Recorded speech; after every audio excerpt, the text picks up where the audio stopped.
tarde. Obrigado aí pela presença de todo mundo.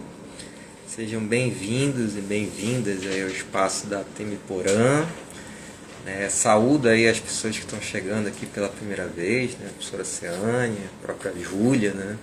Que eu agradeço demais por ter aceitado esse convite para estar aqui conosco falando sobre essa obra, né? Que está tão em evidência, né? Que é o Avesso da Pele. E, claro, dando continuidade aqui ao nosso projeto, que é o projeto Leituras Críticas, né, que tem como proposta, desde o ano passado, né, trazer debates sobre obras, tanto da produção de autores daqui do Norte, do Amazonas, como no cenário nacional, e também, né, a gente prevê para o ano que vem discutir obras, né, de autores de outros países. Né. Mas, acima de tudo, o que interessa sempre, né, que eu gosto de ressaltar aqui, é a proposta, né, que é uma proposta, claro, que parte de uma iniciativa localizada, né, minha e da Gabriela, mas que tem trazido, né, uma adesão coletiva muito significativa. E sem isso, esse espaço não tem como existir. Que é justamente a ideia da gente ter um local para discussão, para difusão, para debate, para problematização, crítica, né, de conhecimentos, de questões sociais, da arte, da literatura, né, e de diversas outras manifestações. E aí, claro, eu digo aí a todos vocês, né, sempre o espaço está aberto, quem tiver propostas de eventos, de atividades, né, que tenham esse viés, né, com o qual nós trabalhamos aqui, estão desde já devidamente convidados e convidadas, né, e aí eu já aproveito, né, para falar para todo mundo que no dia 3 vamos ter uma atividade muito legal, né, Ceânia? Com a Ceânia, uma colega minha que trabalha, mas não sei porque eu falei o nome dela. Mas vamos ter uma atividade muito legal com alguns professores da Universidade do Estado do Amazonas e também da UERJ, né, que vão estar aqui falando sobre a filosofia para crianças, ou filosofia com crianças, dia 3 às 19 horas. Então, estão desde já todos convidados. E hoje o nosso assunto é, né, a obra O Avesso da Pele, essa obra que vem causando aí muita celeuma e muita discussão, principalmente nos meios conservadores da nossa sociedade, o que é uma ótima notícia, né, porque a literatura existe para isso mesmo. Né? E também, claro, antes disso já vinha sendo altamente reconhecida pelo seu valor literário. Né? E aí nós convidamos a Júlia, que vem pesquisando já de um tempo a obra do Jefferson Tenório, né? E claro que a gente tem a expectativa ali de fazer uma boa discussão, um bom debate, né? uma conversa bem participativa sobre a obra, né? Claro, a partir de todos os elementos de pesquisa que a Júlia vai trazer. Então, Júlia, agradeço demais você por estar por aqui e fique à vontade, a palavra é sua. Você tem até aí mais ou menos meia-noite para falar o que você quiser. Acho pouco, ainda dá tempo. Bom, primeiro de tudo, antes de tudo, boa tarde a todas as pessoas presentes. Agradeço o convite, feito diretamente pela Nora, então agradeço também a Lona por estar aqui e fazer o convite. Como ele introduziu, o Avesso da Pele é meu objeto de estudo, então acaba entrando nesse, fazer um apego já, e às vezes eu falo que eu já falei demais dele, mas também não falei nada ainda. Eu fiz algumas matérias, destaquei algumas citações, por assim dizer, aí eu coloquei aqui no celular para ficar mais rápido para ler, até procurar aqui, mas eu informo a página, quem quiser ler junto. Eu tentei trazer alguns destaques para a gente discutir mesmo, então sintam-se à vontade para comentar. Tentei não trazer exatamente muito spoiler, porque eu não sabia quem já tinha lido e quem não, mas acho que dá para... Quem não leu, acho que não apaga a magia da leitura depois, vale muito a pena. Antes de tudo, então, para introduzir quem não conhece, O Avesso da Pele é essa obra aqui, com essa lindíssima capa, escrita pelo Jefferson Tenório, este rapaz aqui ao fundo, um autor, como a gente está discutindo, ainda vivo, ainda presente. Ele foi professor, já deu aula na rede pública, já deu aula em ensino básico, mas recentemente, se eu não me engano, apesar de não achar informações concretas sobre isso, mas acredito que ele já é doutor pela PUC, doutor em literatura, E a gente tem O Avesso da Pele como o último romance por ele escrito. O primeiro começa com Um Beijo na Parede, que, sendo sincero, ainda não tive a oportunidade de ler por pura falta de tempo. Aí o segundo, isso foi em 2013, o segundo entra em 2017 com Estela Sem Deus, e o último em 2020, pela Companhia das Letras, sai O Avesso da Pele. Em 2022, a Companhia das Letras, não sei se seria a palavra certa, mas publica pela Companhia das Letras o Estela Sem Deus. Então, Estela Sem Deus, apesar de ser o mais recente publicado pela companhia, não é o mais recente escrito por ele. Tá aí que abre uma discussão depois para a gente pensar, né? Ele, então, começa em uma editora pequena no sul do país, mas ganha repercussão de fato quando chega na Companhia das Letras. E aí já abre um leque para a gente pensar, será que... Quantos autores a gente não tem em editoras menores, que às vezes não chegam em sua grande repercussão porque não está numa das maiores editoras do país, né? Já tem umas coisinhas para a gente pensar. Antes de tudo, antes de adentrar o plano literário em si, a gente pode pensar nessa capa, que foi muito bem pensada e eu acho muito bonita. Ela foi uma pintura em óleo, se não me engano, do Antônio Obá. Ele é um artista contemporâneo já famoso, já teve exposições bem interessantes. Ele é um artista negro, em sua maioria, não vi outras, mas em sua maioria os protagonistas das obras dele são pessoas negras também. Então já é algo muito interessante a se discutir, pensar também. Aqui, vou ser sincera, ainda não tenho uma interpretação para essa capa, exatamente. Ainda tento refletir a respeito. A gente tem um homem negro em cima de um trampolim, à beira de uma piscina, né? Então, para adentrar esse espaço, um certo estado de apreensão, vamos dizer assim. Indiretamente, essa obra a gente pode pensar num evento que acontece nos Estados Unidos na década de 60, se não me engano. Perdão que eu não vou lembrar o local exato agora e a data, mas em que um grupo de pessoas negras adentra numa piscina que seria destinada naquela época, naquele período dos Estados Unidos, apenas para pessoas brancas, e aí um rapaz coloca ácido na piscina. Então, basicamente, essa obra também faria referência a esse evento, que se interliga muito, para quem leu a obra, sabe que se interliga muito com o que está sendo discutido. E aí, antes de adentrar de novo a obra, eu sei que quando a gente pensa em O Avesso da Pele, já pelo seu título, às vezes a gente remete a tratar da temática dele, de fundo isso tudo, que é o racismo, a própria violência. Mas eu gosto de falar para quem não conhece, ou para quem está adentrando ainda nessa leitura, que O Avesso da Pele, antes de tudo, é uma obra que trata sobre os afetos. Porque eu acho que falar que trata de racismo em si é reduzir muito, é tirar o protagonismo dessas pessoas.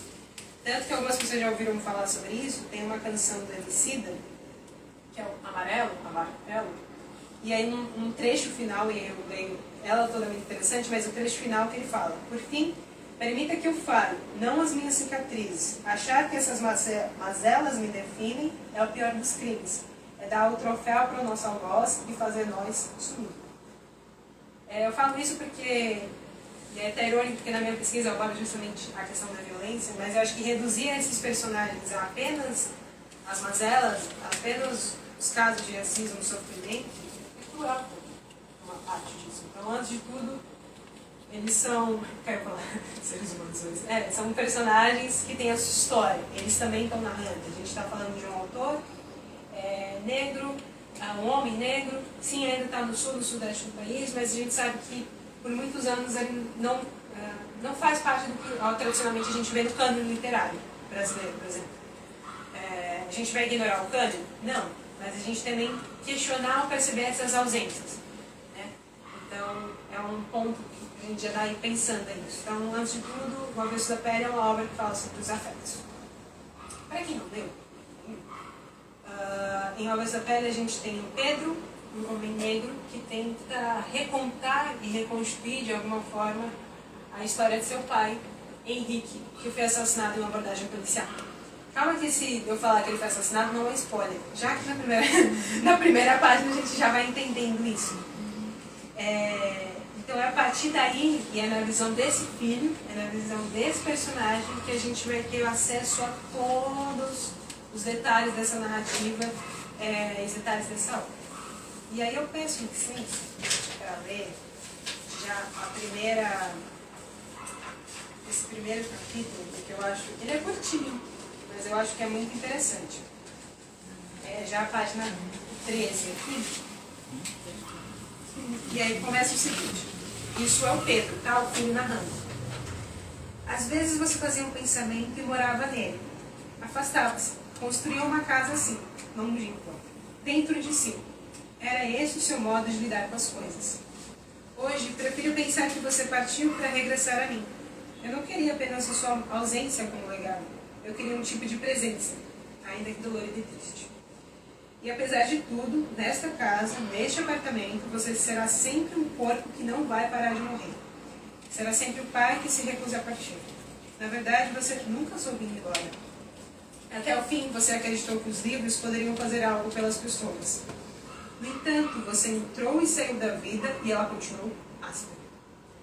Os objetos, memórias de você, mas parece que tudo que restou deles me agride ou me conforta, porque são sobras de afeto. Em silêncio, esses mesmos objetos me contam sobre você. É com eles que te invento e te recupero. É com eles que tento descobrir quantas tragédias ainda podemos suportar. Talvez eu deseje chegar a algum tipo de verdade, não como um ponto de chegada, mas como um percurso que vasculhe os ambientes e dê início a um quebra-cabeça. Um quebra-cabeça que começa atrás da porta da sala, onde encontro um alvidar de argila alaranjada.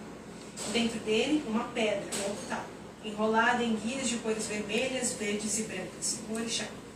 Observo-a com cuidado. É assim que se adentra numa vida que já se foi. Observo-a com cuidado. É assim que se adentra numa vida que já se foi. Tiro o ocultado ao alvidar. Lembro o dia em que você me disse que sua cabeça era de Ogum, e que isso era ter sorte, porque Ogum era o único orixá que sabia lidar com os abismos. Lembro que foi da sua boca que escutei pela primeira vez a palavra abismo. Há palavras que guardamos na infância porque nos confortam. Lembro agora do que minha tia Luara havia me dito para fazer quando encontrasse o seu Ogum. Enrole-o num pano, segure-o entre as mãos e leve-o para o rio. Ela me disse, no entanto, antes de sair, vou ao seu quarto. Observo da porta.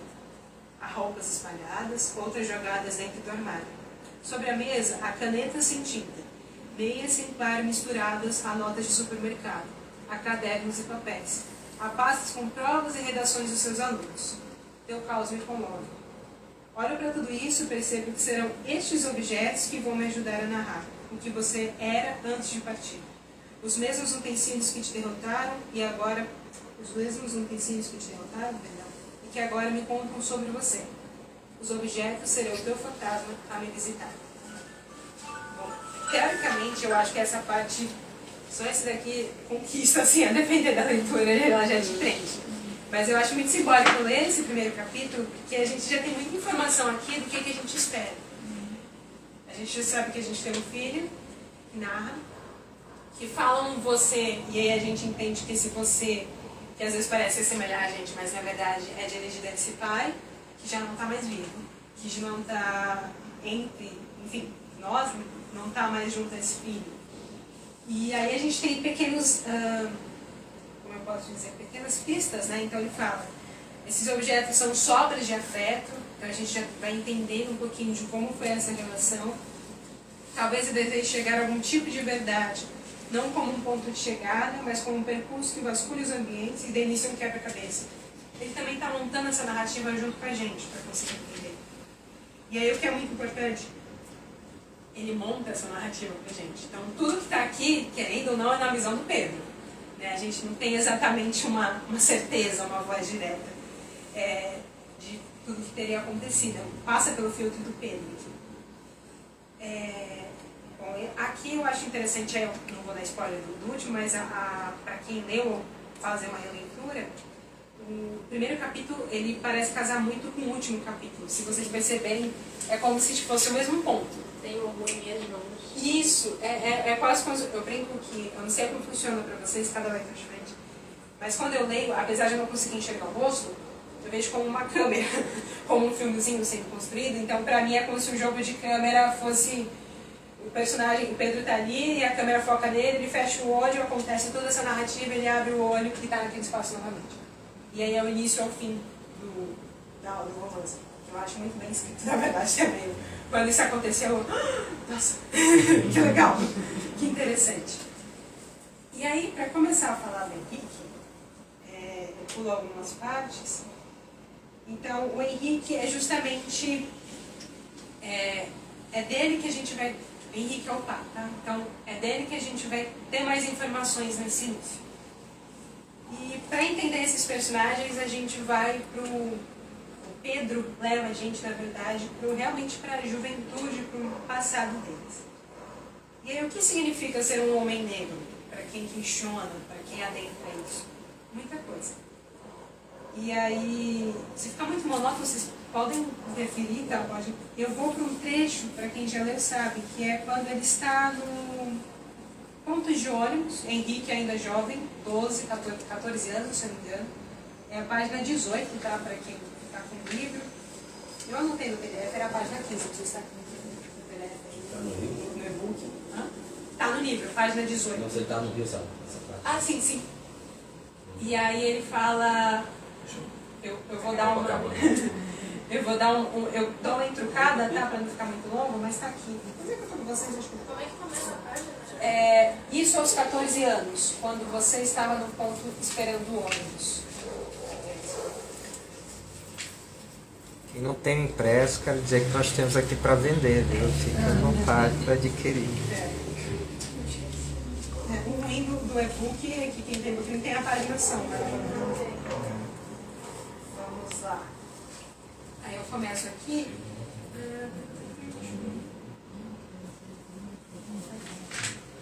Isso aos 14 anos, quando você estava num ponto esperando o ônibus, em Copacabana, para ali encontrar o seu padrasto. Então aqui a gente tem o Henrique aos 14 anos, um ponto de ônibus. Foi então que o ônibus parou e dele desceram alguns moleques que apontaram para você dizendo: foi ele, foi ele. Você não tinha a mínima ideia do que estava acontecendo e no impulso decidiu correr. E ao olhar para trás, viu uma galeria de lojas na Rua Barata Ribeiro.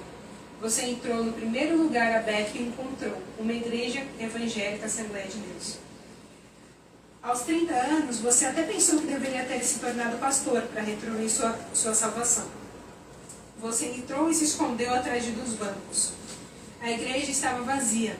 Ficou ali, quieto, esperando, escutando a própria respiração. Mas então ouviu gritos: ele está aqui, ele está aqui.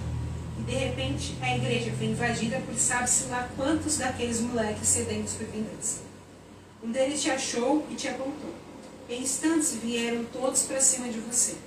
Socos e chutes na cabeça, na barriga e no rosto, até você começar a sentir o gosto enjoativo de sangue. Você não ofereceu nenhuma resistência, apenas se colocou em posição fetal e tentou dizer: eu não fiz nada. Depois começou a perder os sentidos, então alguém sacou uma arma e apontou para sua cabeça. Você ainda pôde ouvir um deles gritando: nós vamos te passar, neguinho. Tu vai morrer agora, neguinho. No entanto, antes que te matassem, porque não era ali que você morreria, você foi milagrosamente salvo por um dos pastores da igreja. Ele interveio dizendo: pelo amor de Deus, gente, em nome de Jesus, respeitem a casa do Senhor, vocês não vão matar ninguém aqui dentro. E por algum outro milagre, aqueles moleques todos pararam de te bater e se afastaram. A igreja foi esvaziada. Você não chorou, porque não teve tempo para isso. Você apenas sentiu uma enorme dor na cabeça e percebia que um de seus dentes na frente estava mole. Sabia que poderia perdê-lo e por isso evitava passar a ponta na língua dele. Você foi levado algemado para uma delegacia. Foi a primeira vez que você sentiu o ferro frio de uma algema nos pulsos. Esse trecho aqui, e aí você lá a gente lê assim, mas depois a gente imagina, bom, ok, uma adolescente, mas criança, imagina passar por uma situação dessa. E tá, é um ponto que eu volto.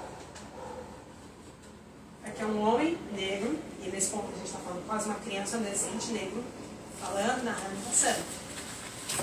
Eu, Júlia, passaria por isso? Não. Eu não sei o que é passar isso na pele. Né?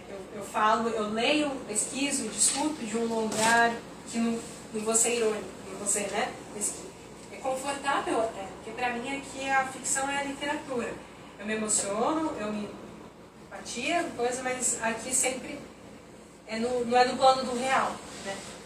Então, é algo que eu já parto também falando. Eu sei que para muitos uma passagem como essa, em que eu leio aqui no Conto Só, no Fôlego Só, pelo menos talvez não leria, porque de vez ser ficção é realidade.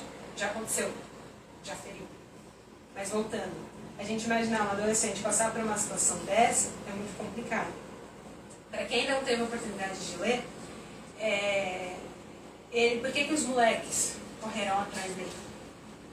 Ao que dá a entender, em alguma outra situação, em algum outro ponto, um menino, supostamente negro, supostamente furtou o boné de um deles. E aí desencadeia disso. Eles descem do ônibus, olham na cara do Henrique e falam, foi você. E ele sofre todo esse baque, ele sofre todo esse imaginário criado de que foi você. Como eu posso dizer, tem não sei se é o nome, acho que eu tenho essa citação aqui. Quando eles veem o Henrique, não é o Henrique indivíduo, não é Henrique por ele mesmo. É todo o imaginário racista criado de que um corpo negro é aquele outro corpo negro. Ele carrega todo esse imaginário. Então, é tudo igual. É você. É isso. Eles projetam nele isso. E é interessante, não? Pode falar aí, mas pode falar.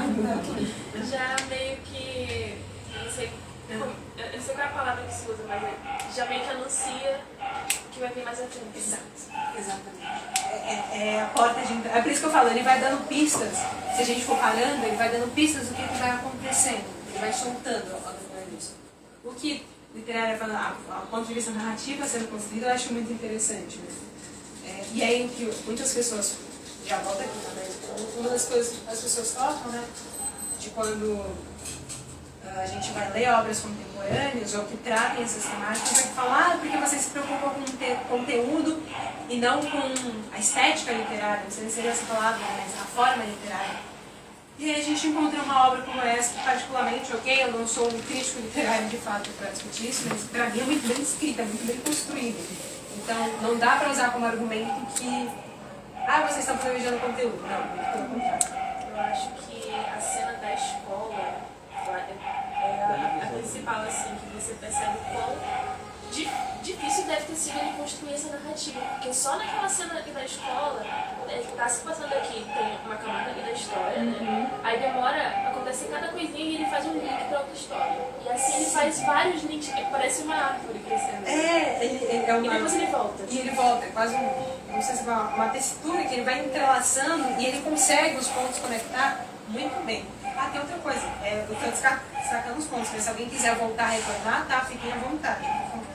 E é isso, ele consegue ir intercalando. Tanto que mais à frente, na parte que ele vai falar na entrevista de emprego, ele começa falando, ele joga aqui a parte do sargento, volta, ele vai construindo de uma maneira muito interessante. E aí eu fico do ponto de vista da criação literária, quanto que isso deve ter sido, não sei, desgastante também de ser construído, né? Mas é muito incrível também. E aí, para essa parte, para contextualizar, trazer uma teoria, eu peço licença e cito 2 trechos do Silvio de Almeida, em Racismo Estrutural, que eu acho que ajuda a gente a ter, do ponto de vista teórico, ter um material para a gente pensar nessas partes. Aí ele cita aqui, o preconceito racial é o juízo baseado em estereótipos acerca de indivíduos que pertencem a um determinado grupo racializado e que pode ou não resultar em práticas discriminatórias. Considerar negros violentos e inconfiáveis, judeus avarentos ou orientais naturalmente preparados para as ciências exatas são exemplos de preconceitos. Aqui é interessante que ele já parte de um ponto. A gente também, claro que a gente está falando aqui do contexto de uma pessoa negra, mas o preconceito racial existe em seus outros grupos, né? Então, enfim, a gente pensa a questão dos indígenas, a gente pensa as pessoas nascidas em Ásia, que aí geralmente viram um bolo só, né? Quando fala, aquele japo, aquele chinês, aquele coreano, que viram um bolo só, então já é algo que a gente consegue pensar aqui. E aí que ele fala do preconceito racial, é o juízo baseado em estereótipos. Então a gente consegue pensar aqui, nesses meninos assim, desse ônibus, de que quando eles olham justamente o Henrique, eles olham essa cara de estereótipos. Ah, se é um corpo negro ali, isso é o bandido. Ele, nesse momento, quando ele é espancado, né, pela polícia, pelos meninos, ele tem 14 anos, né? Sim. Ele ainda não tem noção do porquê isso acontece com ele, né? Ele só vai ter noção depois, por conta de um professor. Depois, Né? mais à frente, que ele vai ter noção de como isso Quando acontece. ele tem uma namorada branca também, e aí ele Exato. começa a ter aquelas relações com a família, né, Ele- da namorada. Aquilo vai começa a ficando mais ver ele dessa evidente. forma. Exato, vai começando mais latente. Isso. Até aqui pra ele é como se fosse. Eu não sei nem como posso falar, não vou colocar palavras na boca de Henrique, mas eu acho que é quase como aconteceu, é um acaso. O que muitos também poderiam dizer, né, lendo só o último trecho, já complementei isso, e aqui o Almeida falando, a discriminação racial, por sua vez, é a atribuição de tratamento diferenciado a membros de grupo racialmente identificados. Portanto, a discriminação tem como requisito fundamental o poder. Ou seja, a possibilidade efetiva do uso da força, sem o qual não é possível atribuir vantagens ou desvantagens por conta da raça. Assim, a discriminação pode ser direta ou indireta. Muitas pessoas aqui, muitas não, mas não está dizendo, podiam falar, mas foi um acaso, ele deu azar. Podia acontecer com qualquer um. Só que aí, se a gente for investigar, não. É difícil a gente, porque essa situação aqui descrita, bom, não trouxe, mas se a gente pesquisar, não deve ser raro encontrar algo assim. Mesmo que, né, alguém falar, meu amigo foi confundido com tal e foi parado. Então, não acontece com todo mundo, não foi um acaso. Temos aí uma explicação estrutural para esse ponto. Você consegue perceber padrões, né? Exato. Padrões aí que você não tem como perceber o acaso. Não foi ali, não foi azar. Não foi nada. E o pior é que quando a gente reconhece esses padrões e fala mesmo, né, reclama e tudo mais, bota pra cima mesmo da questão, o pessoal fala que a gente está procurando pelo em ovo. É isso. É o de. Você tá paranoico com esse negócio de signo, não sei o quê. É o que Depois fala. você até falou, Ela começa a achar chato, procurar né? pelo É. novo. Ele falar sobre Quando ele isso. chega no ponto da Juliana, é isso. Não. Tá. Da sua cabeça. Um parênteses só para exemplificar, estava rolando uma coisa absurda lá nos Estados Unidos, na área da comunidade. Eles meio que as pessoas pediam coisas no iFood, né? Aí quando os empregadores paravam assim na frente do prédio, meio que as pessoas falavam assim, faz uma dancinha. Eles queriam filmar pra Enfim, viralizar. Aí as pessoas aí os empregadores acabavam fazendo a dança, ou então só um passinho assim. Só que aí você começa a ver vários vídeos desses e você percebe que a maioria dos empregadores eram negros. E aí você vai falar alguma coisa, o pessoal fica, não, tá procurando pelo em ovo, tá vendo coisa onde não tem. É da sua cabeça. Por um acaso eles estão negros. Tá bom. E nesse contexto ainda do racismo estrutural e institucional também, né, da polícia, a gente vê um caso agora, um homem ficou preso 12 anos, né, foi liberado agora, foi reconhecido como o Henrique foi reconhecido no ponto de ônibus, assim, por uma 3x4, sem outras pessoas ao lado, né, só, foi esse aqui? Foi. Né? É isso de colocar todas as pessoas negras em uma só e, foi ele aí inocente ficou 12 anos preso. Essa ideia de ninguém na consciência depois, né? Quando eu lembro que eu li, eu passei por isso já em algum momento. Quando eu era adolescente, eu entrava no supermercado, o guardiã sempre me percebendo, que ia estar pegando alguma coisa. Né? E até adulto mesmo, né? Eu lembro de uma vez, eu estava no shopping, minha esposa foi comprar um vestido numa loja, e eu fiquei do lado de fora, quando eu queria, era só uma roupa feminina, né? Não tinha nada pra mim, mas eu fiquei sentado do lado de fora. Né? E esse dia eu não estava preparado para sair, eu estava com uma sandália bem havaiana, eu estava com cabelo desse tamanho, normalmente é grande meu cabelo. Né? E aí eu lembro que o guardiã saiu de lá e ficou na minha frente, ficou me olhando. Assim. A moça pegou o telefone, né, acho que avisou alguma coisa, ele ficou bem na frente. Assim. foi a vez que eu paguei com o maior gosto, assim, né? Eu entrei de lá e falei que eu fui pai da vestida da minha esposa, né? E a gente vai, só que, para eu perceber que isso era por causa do meu jeito de ser, né? Da forma como eu sou, né? Demorou. Quando eu era criança eu não percebia, né? Aí foi aos poucos que foi conseguindo, né? Eu acho que o narrador, né? Ele traz isso pra gente também, né? Como que essa ideia, lógico, dele foi muito mais violento, né? Como que ele vai construindo isso, né? E como que essa consciência ela vai aparecendo aos poucos, né? Que eu acho que é justamente para mostrar como que o racismo estrutural funciona. Né? Não está no meu... Eu sei que eu sou perseguido, mas por quê? Não está na consciência, assim, não caiu a ficha ainda. Depois que a gente descobre que vem desvelando. E eu acho essa maneira dele conduzir a narrativa muito interessante, né? Como a consciência vai se aparecendo, né? Parece aquela ideia de... Não sei se... Acho que o Victor vai falar melhor que a gente filosofia. Mas a ideia de verdade, não sei se era areté, acho que é areté, que é a palavra da filosofia, né? Que é desvelar, né? A verdade é um desvelar, né? Você vai desvelando aquilo ali, né? Como se tivesse um véu e você tira o véu daquilo ali e você vai descobrindo aquilo, né? Eu acho que a narrativa vai conduzindo a isso, né? Vai tirando o véu cada vez mais, né? Até a gente ver claramente o que acontece. O ápice daquele momento, né? De consolação. E aí acho que você está falando um ponto muito interessante, que quando eu pego assim e penso numa pessoa pele, e é o que eu falo, né? Eu leio de um ponto de vista tanto confortável, não sei dizer. Mas eu acho que ele tem esses dois pontos. Eu acho que para uma pessoa que, de certa forma, infelizmente, já virou isso aqui, para uma pessoa negra talvez, de alguma forma isso funcione como para se entender ainda melhor ou para se sentir de alguma forma visto. Olha, eu não estou enlouquecendo. Isso também ocorre com algumas pessoas. E ao mesmo tempo, para quem não é, quem não são os protagonistas dessa narrativa, mostra também, tipo, ok, eu sou parte do problema. Eu não percebi, mas eu sou parte do problema. Porque em alguns momentos aqui, que provavelmente eu me encaixaria, apesar de eu lutar contra, eu seria o problema. Em algumas, mas o que a gente lute contra a cada momento, provavelmente talvez seria o problema. Então, aí eu vou pular para um... Voltando, quem quiser falar, pode interromper. Não, só para fechar, tem...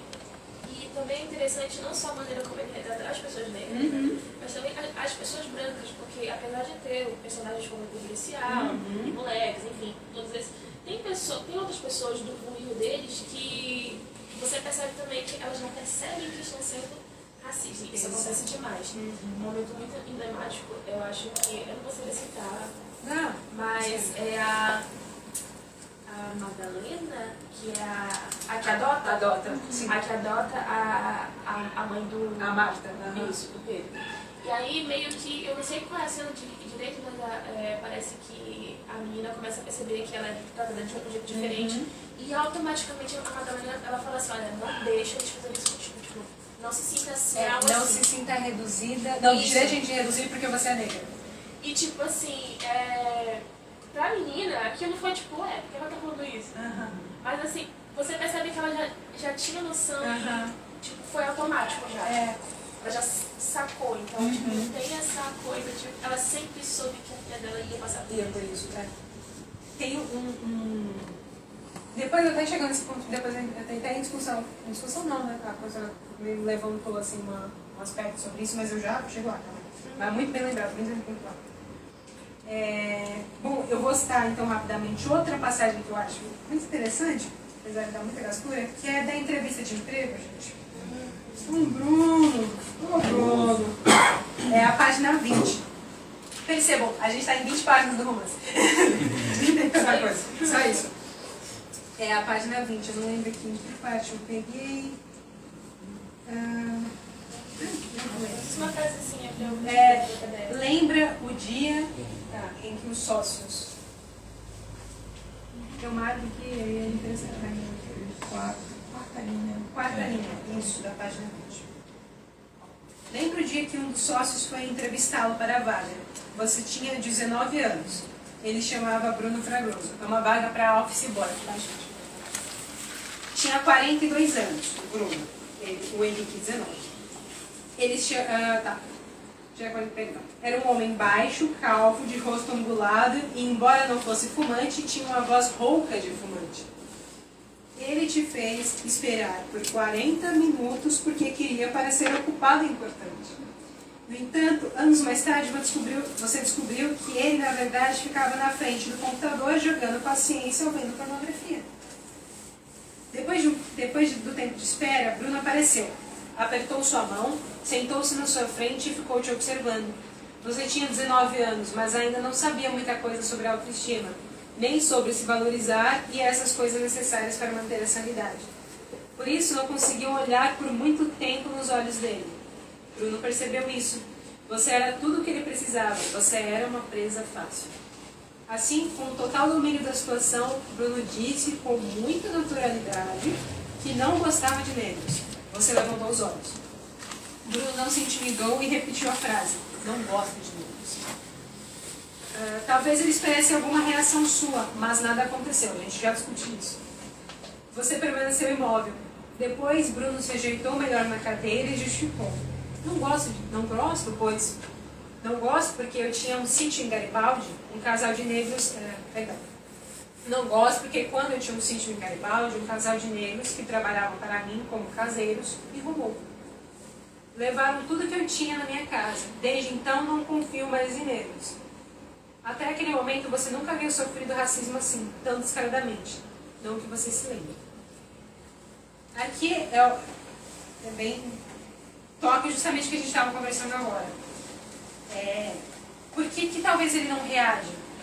Porque ele talvez ainda também não tinha a noção do que ele estava passando, ainda, até desse momento. Passar racismo tão descaradamente. Você fala, caraca, mas a gente tem aquela situação dele com 14 anos no ônibus. Mas ali fica no que o Almeida fala, que é o indireto. A gente sabe por causa de um ponto de vista estrutural. Por que aquilo foi causado. Mas não está exatamente nomeado. Aqui não, aqui é direto. Eu não gosto de negros. No entanto, mesmo assim, alguém poderia chegar e falar, é só minha opinião. Antes disso, teve os dedinhos amassados na porta. Sim, tem, na creche. Que ele traz mais aqui pra frente. Exato. Muito bem lembrado. Ou seja, é muito anterior, é muito remoto. É muito remoto, né? E aí isso já nem chega nem na adolescência, é a infância já, muito pequeno também. Então, são coisinhas, grandes fatos que vão construindo essa narrativa. E são pequenas violências que, conforme pequenas, Uhum. essas coisas que vão acontecendo, que chegam um momento da vida que a pessoa negra ela acaba falando assim, não, sempre foi assim. Eu mereço isso. Acaba criando essa coisa de, não faz sentido não ter. Tanto que a gente acompanha o ponto de vista da mãe, né? Como é que foi? Tem uma passagem muito difícil também, mais para trás, que tem a ver com essa dificuldade. E essa incorporação, talvez, essa introjeção de que o problema sou eu, né, individualmente. Em que ele fala da dificuldade da autocrítica, que é evitada de alguma maneira, porque também mobiliza muitas dores. Né? Então, eu acho que é uma passagem também muito importante na obra. Depois, se eu não passar por ela, se você quiser ler, por favor, pode. Aí eu vou trazer também a situação de uma teórica da Nutt, eu nunca sei pronunciar o nome do recado dela, que aí ela fala, a falta de nome e admissão do racismo no Brasil confisca a condição de pensamento e até de defesa contra as palavras e gestos violentos.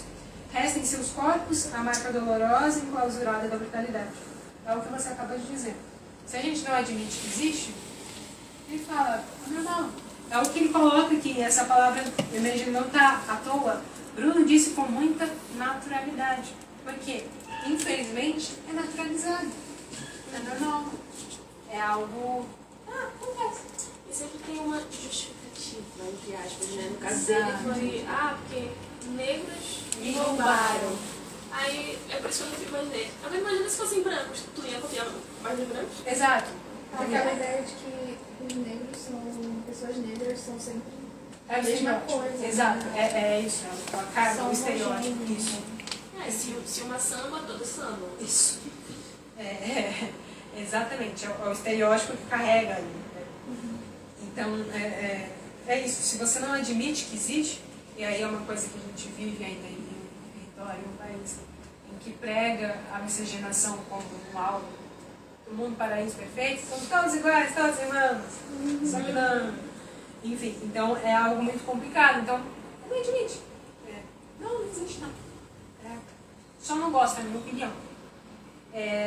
Enfim, aí vai essa passagem do Bruno é algo que dá um negócio.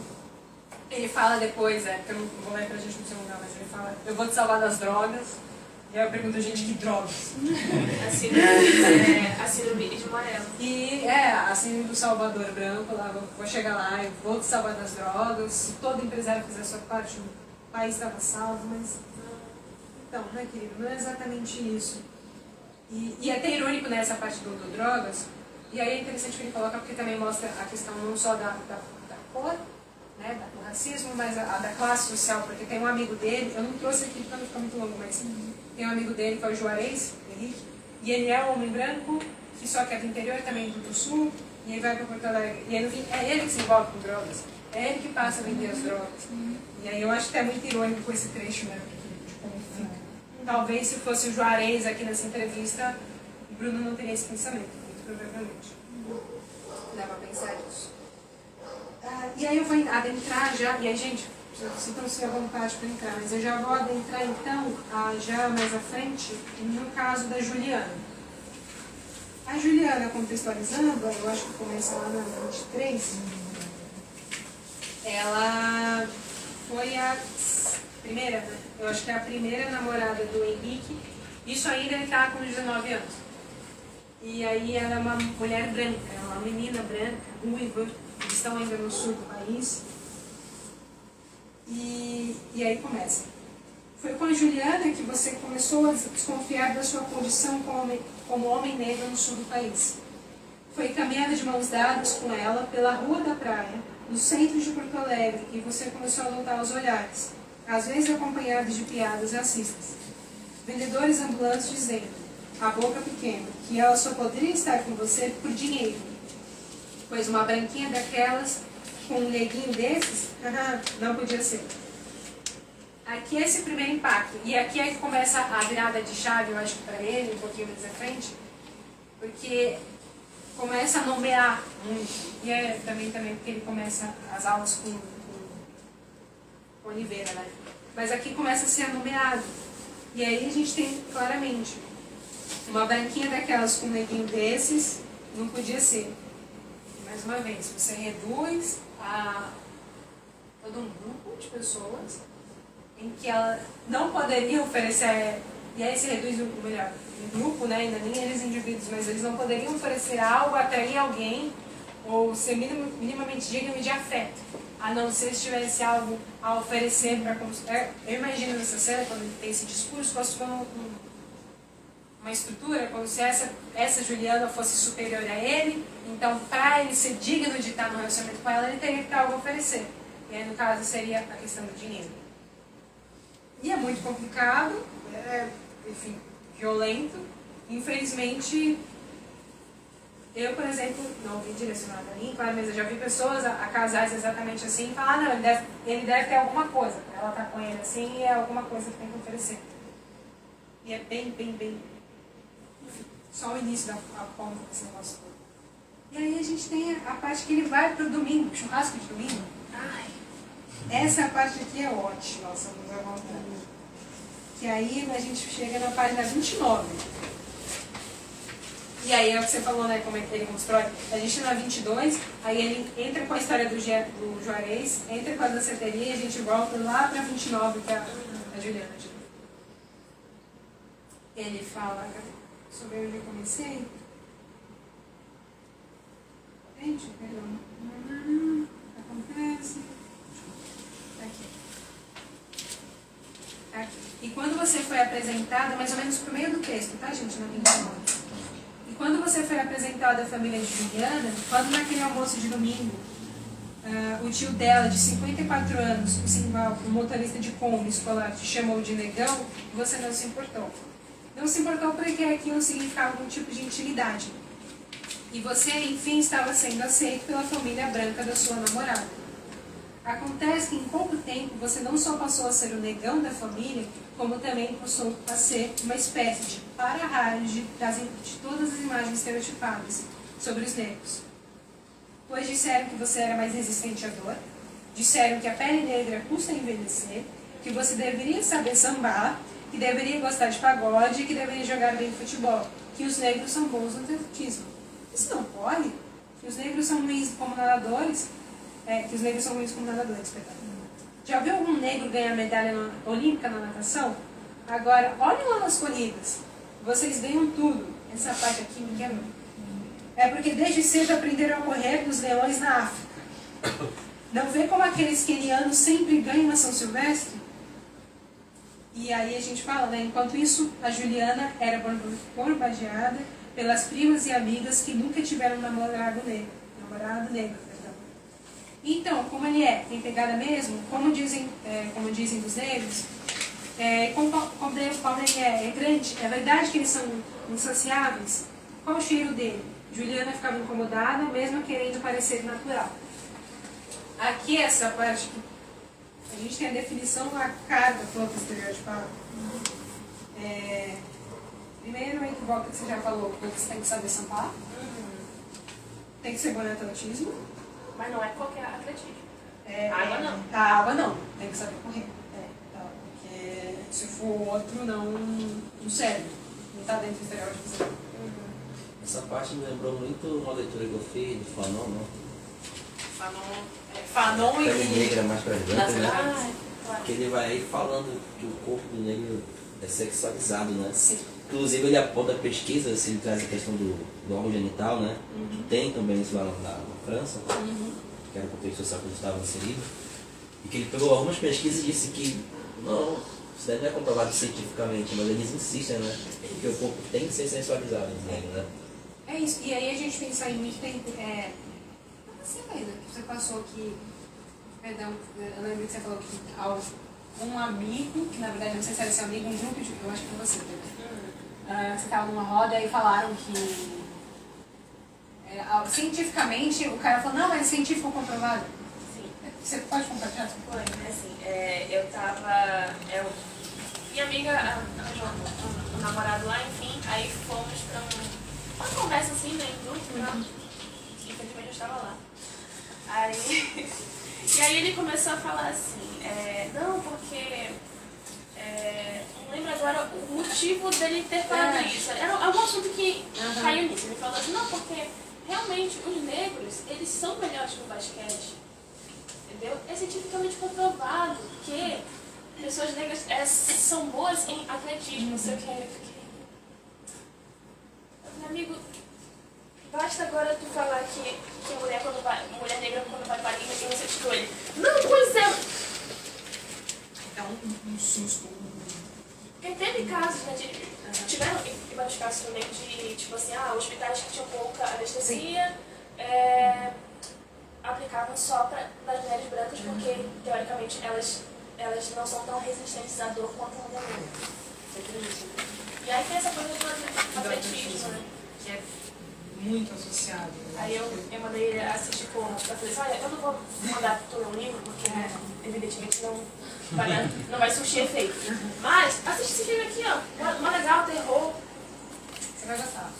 É bem capaz dele se identificar com a família. Tem isso, tem essas coisas. E é isso, né? Você tem que ir lá e falar pra criatura, pra ela ler, pra ela assistir. Enfim, temos aqui mais uma carga de estereótipos. Que a gente vê depois vai afetando o relacionamento deles, até chegar ao ponto, e aí chega um ponto muito interessante, que é quando ele conhece, começa a discussão por cima do professor Oliveira. Aí o Oliveira se vê. E aí chega um negócio, muito obrigada. Tem um ponto que ele quando a gente estava até discutindo, a gente tem que ver se esse Oliveira Silveira faz referência ao poeta Oliveira Silveira. E aí eu, nossa, é verdade, eu não estou conseguindo achar. Aí eu relendo, porque, enfim, tem umas coisas que perpassam. Lá no final, depois o Pedro comenta isso. Esse professor Oliveira, ele é o poeta Oliveira Silveira. É um estudioso, que infelizmente já faleceu. Mas basicamente seria isso. Ele Que é lá do sul também. Que é lá do sul também. Aquele texto, o professor de trabalho de sala, Negra Fulô, que ele faz uma revisão, que tem a Negra Fulô, que é altamente racista, e ele faz uma, revisitando isso de um ponto de vista em que a negra realmente foge, mas não escapa daquela violência. Então é dele, ele é o autor. Então é uma figura que realmente existiu.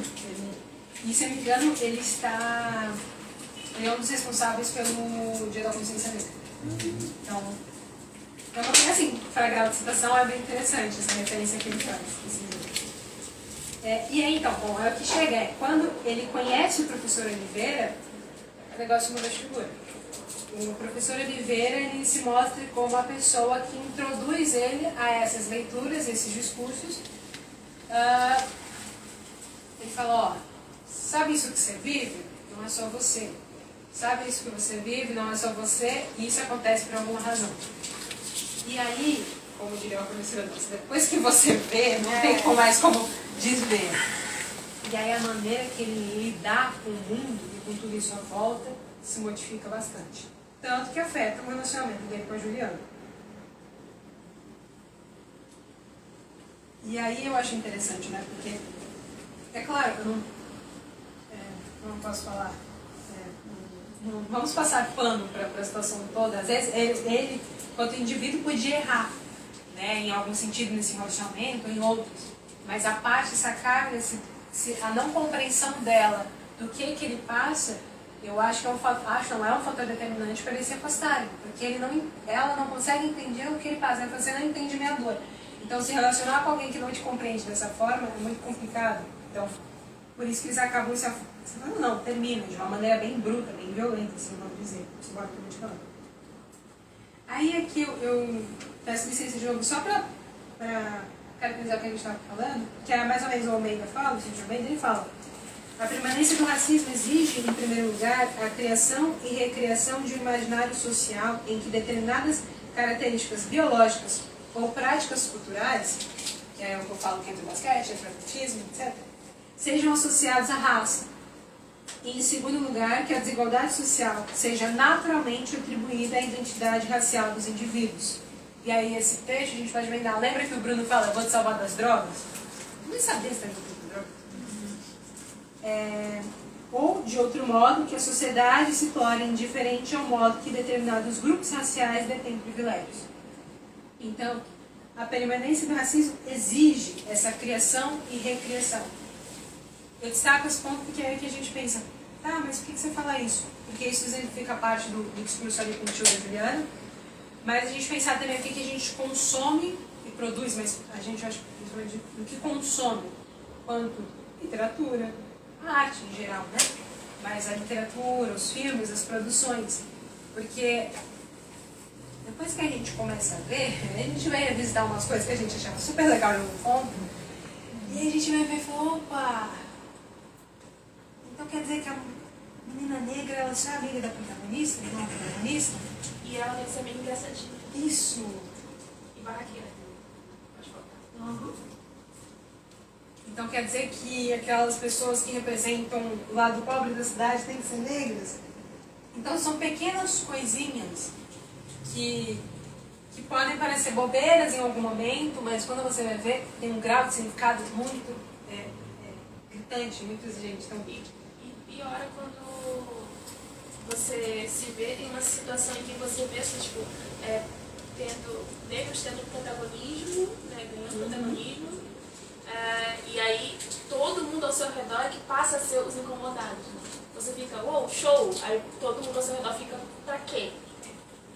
Exato. Também inverte a situação. Inverte, Não, mas não é necessário. Não é necessário, mas se você vê, é igual você tá aqui, né, o Pedro, por exemplo, mas não é necessário isso daí, não sei o quê. Mas se a gente for pensar em um cânone literário que por séculos, décadas, enfim, uma narrativa como essa, tão bem direta e explícita o problema, a gente não tem.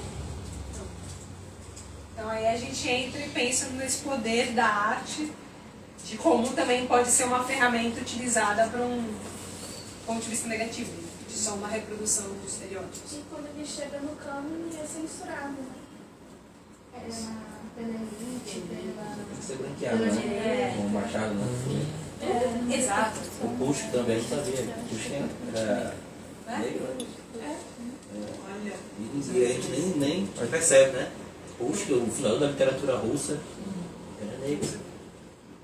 são isso, são Esse processo de esconder, né? Exato. É o que a gente fala, né? As ausências, os apagamentos também significam. O silêncio, irônico, mas o silêncio também diz muito. Os trabalhos que foram baixos também. Outro ponto. Apropriado. E aí, claro, e aqui anteriormente a gente está falando da questão Henrique, um homem, né? Mas se a gente entrar na temática, se fosse uma mulher, a gente ainda tem outras coisinhas, outros detalhes que vão se desdobrando ainda, vão apurando a situação. Mas também tem algumas complexidades em relação, por exemplo, a como é tratada a relação entre o Henrique e a Marta. Sim. Porque a Marta foi criada por uma família branca, branca, né? E ela negava, assim, a questão Racial. Isso. É. Mas, de certa forma, a relação entre os dois podia causar ou gerar uma certa tranquilidade por ser um relacionamento racial e não interracial. Como o Henrique teve com a primeira namorada, né? Mas isso não apagou uma série de dificuldades na relação e de feridas que já existiam, que estavam lá abertas, tanto da Marta quanto a Marta, que também sofreu muito, né? Tem que destacar uns pontinhos pra gente pensar, mas realmente. E Um antigo relacionamento que ela teve também com o Vitor, que ele ali dá um. E aí o que passa, né? Vamos falar. Estaria então tudo resolvido se ele encontrasse uma pessoa que entende o mundo, por exemplo, a Marta, ela é uma mulher negra, então ela se identificaria. Não, não tá, porque não é só isso. Como a gente fala, como eu falei no início, né? É sobre afetos, então ele não é reduzido só apenas, tá? Muito esse apenas, muito entre aspas, apenas um homem negro. Ele é um ser humano, um indivíduo, ok, é um personagem, mas ele é um ser humano, um indivíduo, que tem outros seus problemas ali também. E particularmente o relacionamento entre ele, a Marta ainda é uma personagem que eu tento conversar muito com ela, para conseguir entendê-la também, que ainda é difícil, né? Eu também fico questionando até que momento, Marta, você passou por isso, e é o Pedro também que está muito conturbado ali narrando. Mas realmente, o relacionamento deles é bem conturbado. É quase que... É o que eles falam. Ele fala aqui no trecho, que eu não marquei, gente. Aquela cena da avenida, assim. Nossa. Aquela que destrói. Basicamente são os dois sentados assim, tipo, o que vai fazer? O que a gente vai fazer? O que vai partir daqui? Teve uma coisa que uma vez me falaram, e eu, na época, eu achei assim, nossa, você falou um negócio desse, pelo amor de Deus, eu não tinha entendido. Mas quando foi um colega falou assim, você se negra não te faz especialista em racismo. Aí eu fiquei assim, meu Deus, como é que você falou um negócio? Aí depois eu conheci a Marta. Aí eu fiquei, É isso. Porque, bom, não, quem sou eu também pra falar, né? Mas eu entendi que você falou, que é a linha de, tipo, às vezes não tem entre aspas, essa palavrinha, consciência de tudo aquilo. Eu acho que eu tenho um trecho aqui da Marta, que aí eu vou trazer nessa vez. Bom, da Juliana, eu vou só correr pra gente no celular tanto, mas da Juliana tem tudo isso, né? Tem uma personagem aqui, gente, que ela aparece pontualmente nesse momento, que ele apresenta pra família, e no final. Mas eu brinco, se um dia eu tiver a oportunidade de conhecer Jefferson Santana, famoso, me dá um conto da Luara, me dá um negócio, deixa eu conversar com ela mais um pouquinho, que é a irmã do Henrique, é a tia final, a tia que tá na cena final, uma das cenas finais, com o Pedro. Que personagem que eu queria tanto conversar. Parece meio loucura, né? Acho que vocês entendem quando eu falo conversar com ela. Senta aqui, vamos conversar. Me diz, o que você pensa, o que você passou, qual a tua história? Ela é uma personagem que aparece muito pontualmente e tem seu grau de significado. Não está ali à toa, tudo que aparece ali. Eu acho que isso é uma coisa que ele constrói. Todos os personagens que aparecem, eles contribuem muito bem para a narrativa, não é ponta solta. Mas ela dá vontade de falar assim, senta aqui, me conta a tua história. Porque ela fala, né, que é a questão de ser uma mulher negra. E o Henrique é mais velho, se eu não me engano, mas ela parece amadurecer antes. Porque é um estereótipo. Ela, por ser uma mulher, às vezes essa carga de responsabilidade volta para ela muito antes. Então é um fato assim que a Luara eu queria muito assim. Só queria mais conversar com ela, mas enfim. Bota a caixinha de e-mail dele. Faz o movimento. Faz o movimento, eu tava brincando, né? Autores contemporâneos, a gente tem acesso a e-mail, a Instagram. Ei, menino, vem cá. Me nota! Só pra ver se eu não tô pulando. Aí aqui, bom, tem uma citação que fala justamente do Oliveira, eu não vou comentar só pra gente não se alongar, mas ele fala, né, de como é importante esse professor. E aí outro ponto que daria pra gente discutir mais à frente, que é o significado do professor. Né? E isso é um ponto muito forte. E aí são as camadas, né? A gente pensa em Jefferson Tenório escrevendo como professor, do professor Oliveira ali sendo a pessoa que abre essas portas para ele, dessas coisas, mas também de Henrique depois como professor, e como ele está cansado, como ele está exausto, em como ele tem aquele momento, aquele fôlego naquele momento daquela aula, e no fim acontece o que aconteceu da maneira altérante. Mas não me adiantando, aí eu vou voltar para Marta. Tá? A Marta, proposta de contextualização, para quem não lembra, para quem ainda não leu, Marta é uma menina que nasce, uma menina negra, mas aí pela descrição a gente percebe que eu acho que a Marta entra naquela negra talvez de pele mais clara, pelo que eu não sei, assim, porque às vezes eu acho que ela...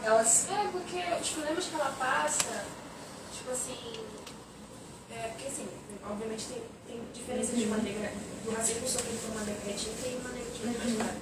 Eu acredito que ela seja um pouco mais clara.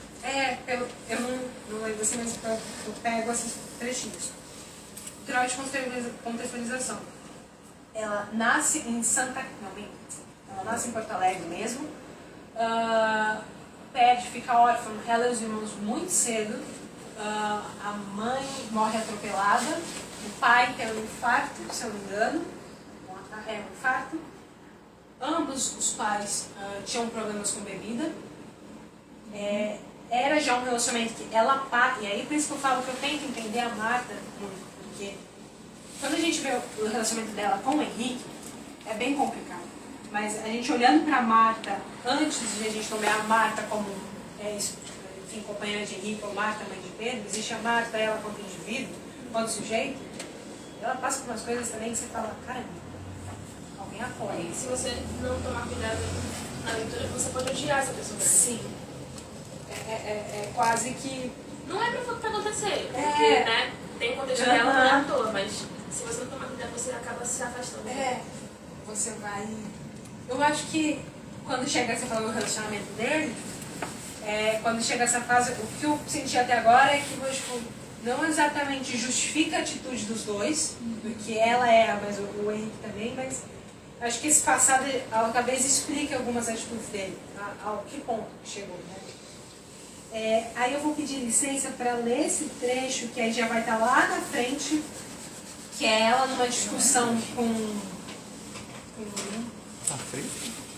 ela numa discussão já com... uma conversa, mas uma discussão dela com o Henrique, e aí é que eles já estão adultos, né? Desculpa, gente, só para contextualizar de novo. Então, ela perde os pais cedo, e aí tem o descaso, né? Os pais, a classe, os pais, enfim, não tinham condições, a família veio acolher, os parentes não, porque também não tem condições. Então, ela está numa casa de uma tia, que a tia já falou, vocês não vão ficar aqui muito tempo, porque não tem condições de criar. E aí chega uma amiga dessa tia, que é uma professora de Santa Catarina, e ela olha para a Marta e fala, você vai morar comigo. É minha. Vem, vamos. E aí entra também a Marta, que é uma personagem, a Marta é a mãe. Entra a Madalena, que é essa personagem interessante, que é uma mulher solteira, que já tem uma filha, é uma professora, tem ali enfim, seu emprego fixo, sua casa mesmo própria, é uma zona já mais afastada da cidade, mas tem ali suas condições, de um lado geral é uma boa condição razoável de vida, não é luxo, mas é melhor do que a Marta teria. É uma mãe solo, em certo momento por escolha, porque ela escolhe, ela sabe que com o rapaz que ela vai ter a filha, que ele não vai cuidar da filha, mas ela também, no meio desse caminho, ela também se pergunta, caramba, porque eu tenho que lidar com isso sozinha e ele nem dá a mínima, que são coisas que dá pra gente pensar também. E tá, tudo isso é para contextualizar. É nesse contexto que a Marta cresce, em uma família de não negros. Então, o diálogo para ela é um pouco diferente. Aí eu vou lá para a página, justamente para a página 76 do romance, em que ela está discutindo com o Henrique, e aí ela solta esse discurso aqui que para mim também sintetiza essa coisa toda. Ela fala o seguinte: acontece que minha mãe foi criada numa família de pessoas não negras, o que a fez ter outra visão sobre o racismo. Aliás, para ela o racismo se fortalecia justamente quando começávamos a falar sobre ele, que isso era uma coisa que já deveria ter sido superada. Aí percebam, né? Desculpa, eu nem percebi se vocês encontraram a página. Agora deu que dá, desculpa. Então é isso, ó, a gente parei de superar. E falar sobre a cor da pele só fortaleceu o preconceito. Essa é a visão da Marta. E foi nesse ponto que o discurso racial entrou na vida de vocês como mais um problema. Então, ele só é mais um problema nesse contexto todo. No início, você tentou argumentar dizendo que ser um casal negro em Porto Alegre, nessa cidade que é mais racista do país, não era fácil. E minha mãe dizia que você era muito dramático. Até quando a gente vai ficar se lamentando? A vida é assim, Henrique. Lide com isso. Isso é a Marta. Temos que olhar para frente. O movimento negro nunca fez nada por mim. O movimento negro acha que tudo se resume à cor da pele. Se esquecem que ser um homem negro é muito diferente de ser uma mulher negra. E às vezes vocês, por serem homens negros, acham que está tudo resolvido, que estamos sempre no mesmo bar, e que o racismo justifica todas as merdas que vocês fazem com as mulheres. Além disso, eu queria saber onde o movimento negro estava quando me assediavam na praia quando eu tinha 13 anos.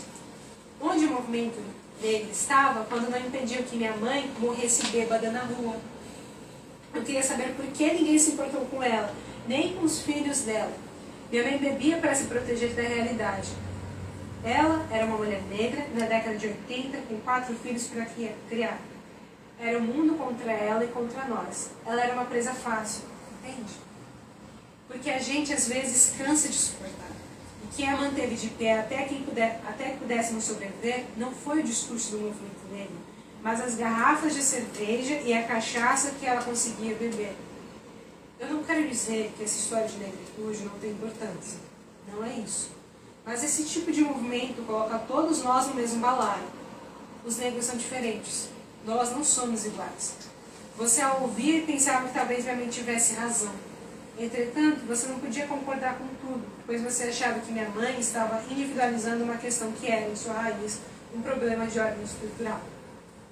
Esse trecho aqui, quando eu leio, quando geralmente eu falava assim, leiam esse trecho que sintetiza muito bem alguns dos aspectos da obra. Em primeiro de tudo, contextualizando, eu dei esse contexto para vocês. Ela cresce em uma família de não negros. Ela já não tem essa vivência tão concreta que nem o Henrique. Até esse momento, ao que tudo indica dentro da narrativa, ela não tem o mesmo, não sei se seria a palavra adequada, mas usar letramento racial que o Henrique possui. Então, eu acho que você aplicar essa frase que você disse, que tipo, ser negro não se faz especialista em racismo, né?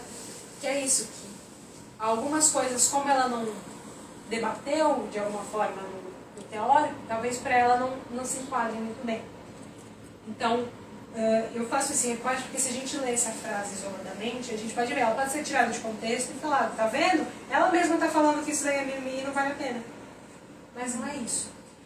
A minha interpretação que eu tiro daqui, que ela está falando beleza vocês discutirem, beleza vocês teorizarem, mas se não tiver prática, não me vale de nada. A minha mãe vai estar morta, eu vou estar sofrendo, não me vale de nada. Também tem uma questão, que eu não sei se eu vou saber construir muito bem agora, mas assim, enquanto alguns... falar de racismo é fácil. Agora, viver o racismo é mais difícil. E quando você vive o racismo, você tem necessidades imediatas de mudança. Entende? Você não tem tempo de... tipo assim, o que eu acho que pode passar na cabeça da personagem. Você não tem tempo de lutar contra o sistema, você tem uma necessidade de agora, de viver, de trabalhar, de comer, sabe? Então talvez ela tenha o Henrique como alguém que pensa muito alto. Volta pra cá, estamos aqui, olha. É agora, entendeu? E é triste. Eu acho que tem abre aqui muitas camadas, né? Sobretudo para pensar a condição da mulher negra. Exato. E que, obviamente, tem muitas coisas, mas tem a desproteção, que ela o tempo todo foi submetida, né? Como mulher negra. E, guardando as devidas proporções e diferenças, assim, eu lembro do período, vocês devem lembrar também, no segundo turno da eleição Bolsonaro e Haddad, que a gente foi pra rua fazer aquele movimento, né, de conversar com as pessoas, virar voto. E aí quando você começava a dialogar com pessoas que há muito tempo não votam, não exercem o direito do voto, né? E eles argumentavam, mas isso vai fazer diferença na minha vida? Eu estou cuidando de outras coisas, né? Eu não cozinho com gás há muito tempo. Né? Ou seja, essa pessoa tem os seus argumentos, tem as suas próprias razões, assim como a Marta tinha para dizer, olha, esse discurso aqui da negritude, do movimento negro, não vai me ajudar em nada. Então ela também tem razão em relação a isso. É isso. Não dá pra tirar a justificativa dela, dá pra entender muito dela. Exatamente. Por isso que eu falo que a Marta é uma personagem que eu ainda tenho que conversar muito com ela, assim, de como eu vou analisar, de como... Não é passar pano para algumas atitudes dela, né? A expressão não é passar pano, tipo, amenizar as coisas. Mas é entender realmente. Olha, ela age dessa maneira, mas talvez não justifique, mas a gente faz a gente entender. Eu não lembro se foi uma reunião de Stefanícia e a gente falou que... Eu acho que a gente estava lendo Memórias da Conversão Da Grada Quilombo. E aí a gente acabou falando que antes... Eu não lembro agora o que foi, mas antes de ser uma pessoa negra, ela tem o gênero também. Então, tipo assim, passa o preconceito pelo gênero, pela pele, só que ainda tem o gênero. Que é isso que ela falou, nós não somos iguais. As violências que a gente sofre são diferentes. Eu acho também interessante, Marco, né? Porque aquilo que você disse da escrita dele, da forma como ele escolheu estruturar o romance dele, ela tem muito a ver com o conteúdo da obra, né? Por exemplo, o título da obra é O Avesso da Pele. Quando ele começa, a primeira parte é a pele, que eu vejo que essa forma, que é a construção da consciência de que eu sou negro e que eu sofro várias violências, né? Então a gente vê várias violências ali até ele chegar à consciência da negritude dele, né? E na segunda parte é o avesso. E justamente o avesso é aquilo que os olhos do branco não veem, do que o negro passa no seu íntimo. E o negro, sempre que ele vive na sociedade, né, ele é reduzido ao menos que o humano. Isso daí é o Fanon que fala, né? O humano é o homem branco, a mulher branca, aí isso daí é humano. O negro, ele ainda é não sei o que ele é, né? Então, mas no avesso da pele, quem vive a pele, vive as mesmas complexidades do homem branco. Por exemplo, a Marta era uma mulher complexa, cheia de seus complexos. A cena da sarjeta, por exemplo, lá, ele faz um contraste com outro casal do professor, que ele não diz a cor, mas eu vi que é branco também. O cara conheceu a menina aluna, separou da mulher, aí veio com a aluna tinha problemas psicológicos, separaram, ela se mata no apartamento. Aí, e eles têm aquele problema na rua, ou seja, é um problema da humanidade, da complexidade do dinheiro que acontece ali, coisas que são negadas pro negro, entendeu? Então no avesso, ele mostra esse avesso do negro ali.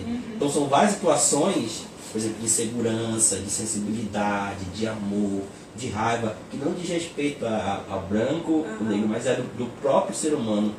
E que só quem vê essa parte são os próprios negros, porque o olhar do outro, desse que bestializa ele, sempre vai dizer, não, quem sofre somos nós, eles não sentem dor, eles sabem correr, eles já sofreram na escravidão, eles não são acostumados a dor, mas não, são super sensíveis. Por exemplo, o Henrique é um cara super sensível.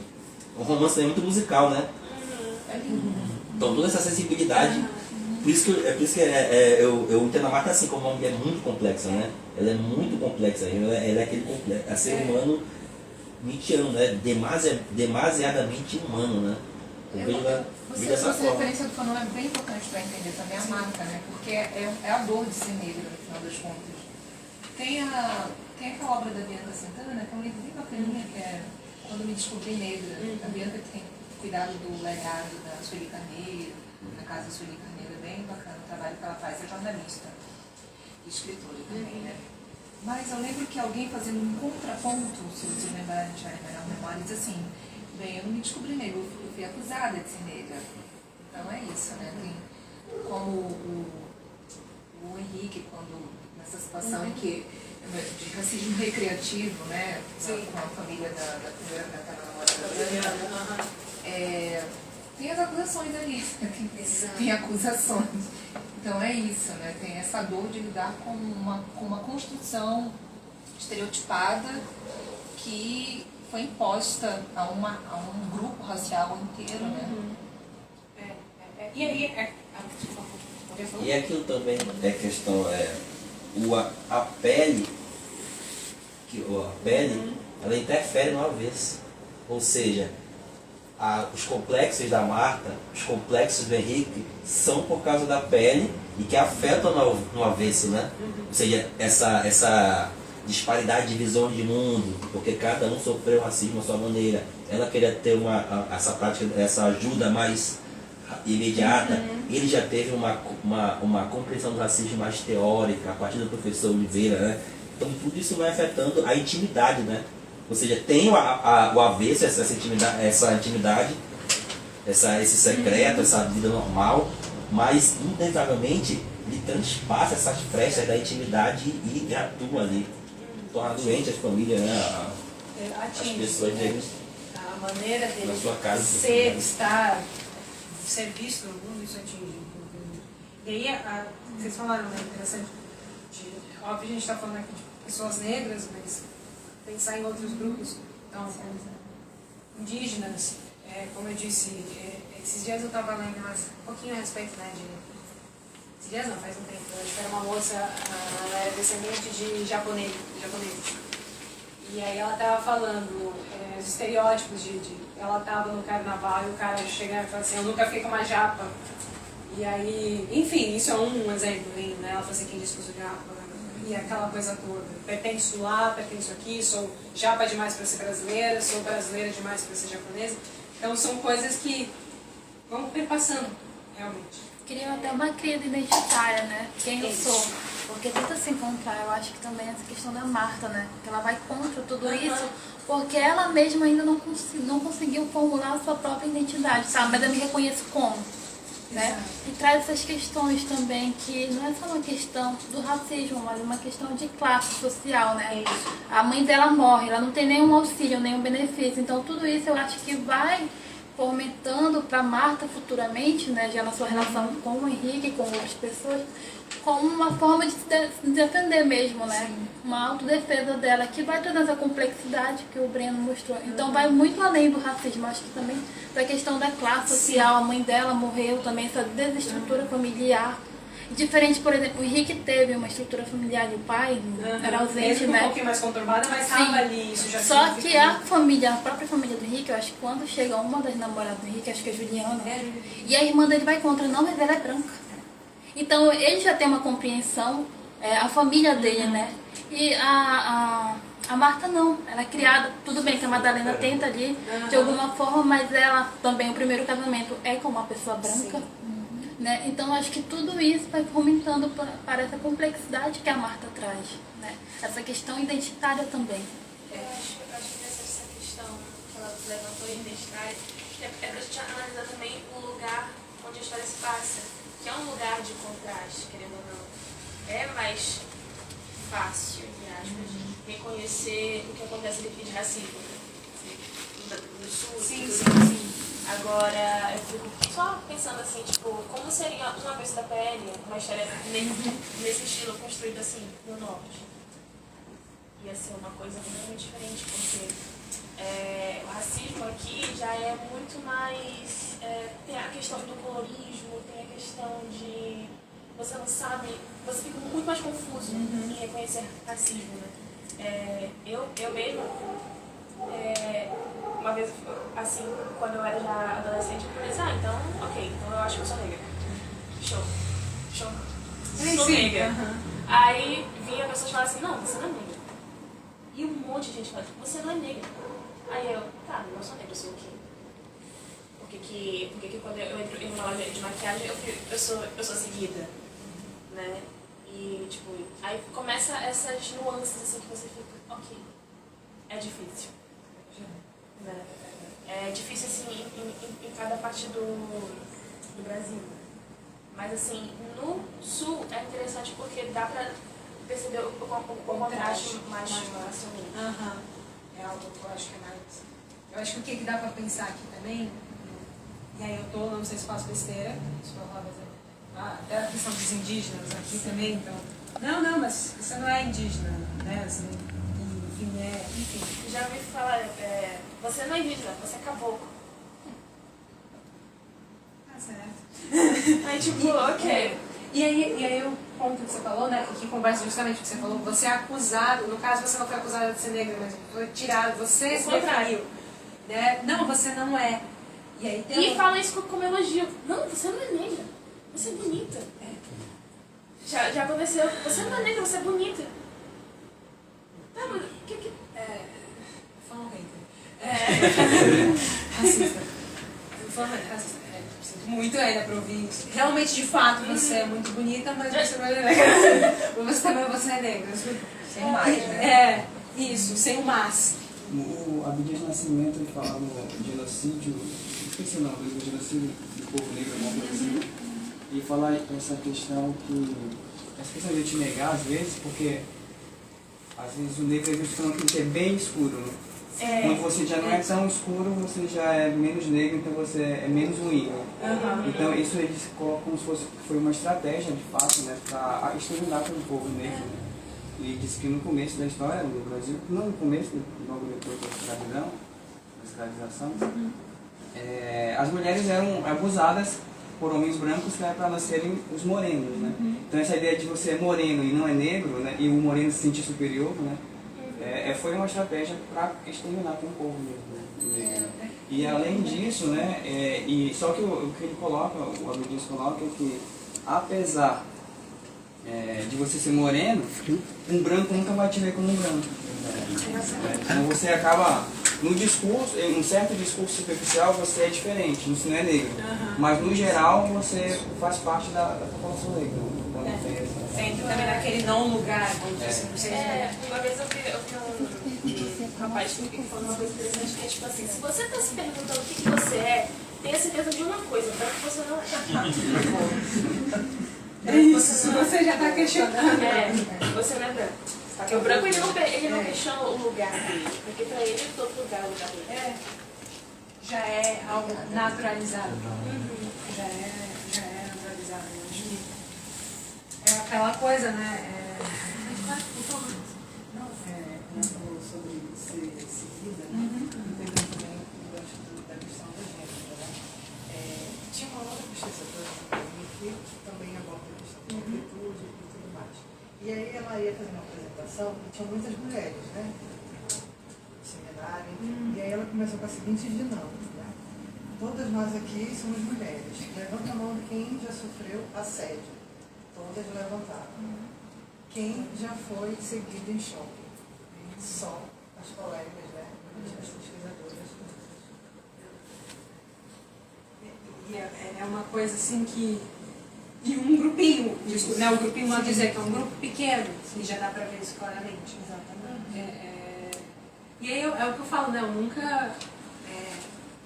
são coisas que a gente lê, pesquisa de alguma forma, mas nunca vou ver isso na pele exatamente. Uma vez eu passei por uma situação, e aí, gente, caso isolado, nem se compara ao histórico do livro. E aí eu entrei, resumindo, né, eu entrei estava com uma colega minha, a gente entrou numa loja, eu tava, essas daqui me conhecem, já não foi, então geralmente eu ando com minha mochila tartaruga ninja, que tem de tudo um pouco. Então já é algo, já é grande e tal. E aí ela falou, eu preciso passar ali, pegar uma coisa nessa loja e depois a gente vai pra casa, vai comigo? Eu falei, vou. Então a gente já entrou com sacolas e com mochila. E nenhuma de nós lembra, mas a gente começou a ser seguida. Realmente a moça gerente falou pra você acompanhar, dava um passo tanto. Aí tanto que depois que eu fui, eu joguei a mochila pra frente e deixei meus braços do lado, assim, a moça não tocando em nada. Eu fiquei parada. E aí a primeira coisa que eu pensei, eu falei assim, caraca, eu tô vendo isso daqui pela primeira vez na vida, mas eu certeza que se eu perguntar pra uma amiga negra minha, ela já deve ter vindo umas 500, infelizmente. Então assim, são coisas que são os detalhes, são as sutilezas, que aos pouquinhos, para quem sofre isso diariamente, vai minando, vai marcando, vai destruindo. Imagina você viver isso nessa situação simples, mas tantas coisas que o Henrique, a Marta, eles passam aqui. Imagina você conviver com isso diariamente e pensar, eu não consigo mudar eu mesmo por isso. Não é algo que eu fale, eu vou mudar X comportamento, não vou fazer isso comigo. Não. É um processo de violência muito forte. E das duas ondas, né? Porque tem essa coisa da mulher negra barraqueira, porque geralmente a gente costuma ser mais reativa a essas coisas, né? Porque, por exemplo, para o homem negro, se ele for reativo, é mais perigoso. É mais perigoso. Então, o que acaba sendo condicionado a ficar mais na dele. Abordagem policial, beleza, vamos lá. Sim, senhor, a cabeça baixa, tudo mais. Aí a mulher, ela costuma ser mais reativa. Tem consequências também? Muitas, né? Mas aí ainda tem essa coisa de... porque essas violências acabam criando dois extremos, né? Ou a pessoa abaixa a cabeça, age com naturalidade, ou ela começa a reagir. Também traz consequências. De qualquer forma, traz as consequências. Mas, como lá na Grada fala, né? A gente não tem que ter medo de reagir, porque senão é pior. Tem vai de encontro aqui certinho com o que eu destaquei, que é lá na página 88, e aí vai falar como isso afeta o comportamento dele, né?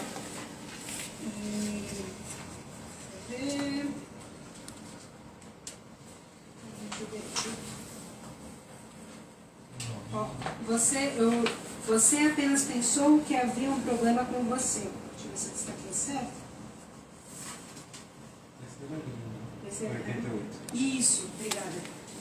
Você apenas pensou que havia um problema com você, mas talvez nunca tenha percebido que toda aquela vontade de ficar calado, que toda aquela vontade de permanecer quieto, pudesse ter a ver com a cor da sua pele, que o seu receio de falar, o seu receio de expor, pudesse ter a ver com as orientações que você recebeu desde a infância. Não chame a atenção de brancos. Não fale alto em certos lugares. As pessoas se assustam quando um rapaz negro fala alto. E aí, de encontro que você falou. Não ande por muito tempo atrás de uma pessoa branca na rua. Não faça nenhum tipo de movimento brusco quando um policial te abordar. Nunca saia sem seus documentos. Não ande com quem não presta. Não seja um vagabundo. Tenha sempre emprego. Tudo isso passará anos reverberando em você, como uma espécie de mantra, um manual de sobrevivência. Então, é claro que alguma dessas falas aqui, algumas pessoas brancas já possam ter escutado, lido, enfim, recebido. Mas, em ser negro aqui, tem um significado diferente. Ele molda realmente a maneira do próprio significado de ocupar. Esse lance dos documentos, uma vez eu percebi um contraste com eu também sempre fui orientada a andar com meu documento. Minha amiga, que é branca também, sempre foi orientada. Aí uma vez a gente estava conversando, aí eu ia levar o documento, a gente ia sair, ela disse, não, Ana, leva o teu documento. Aí eu, é verdade, vou levar. Ela, não, porque a minha mãe disse que caso eu sofra um acidente, né, eu vou ser reconhecida. Aí eu fiquei, é por isso que tu leva o documento? Aí ela falou assim, sim, tu leva, por quê? Eu falei, bora aí. Entendeu? De uma abordagem policial seria, infelizmente, né, se a gente pensasse, o que já não acontece?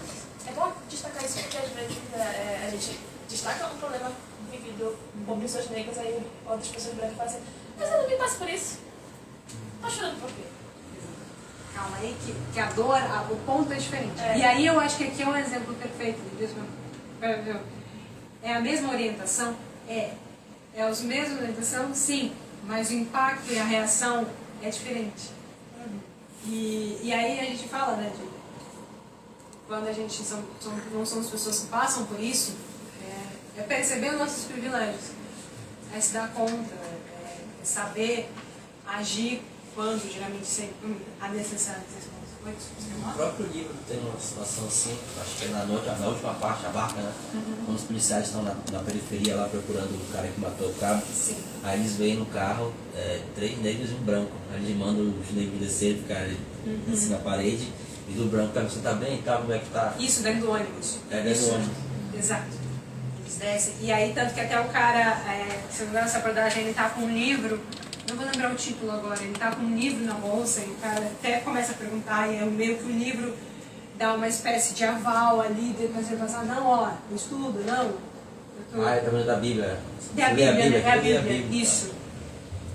Desculpa, porque tem umas passagens pra mim que já vai falhando, que eu foco. Não entendo. A gente pesquisa uns trechos específicos, aí vai chegando nos negócios que a gente, meu Deus, a outra parte.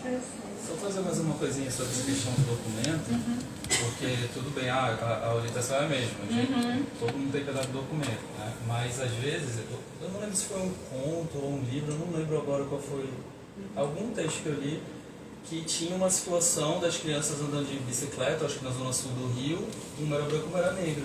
Aí quando o policial parou, pediu para ver a nota fiscal da bicicleta. E a pessoa negra estava com a nota fiscal, porque já é orientada a isso.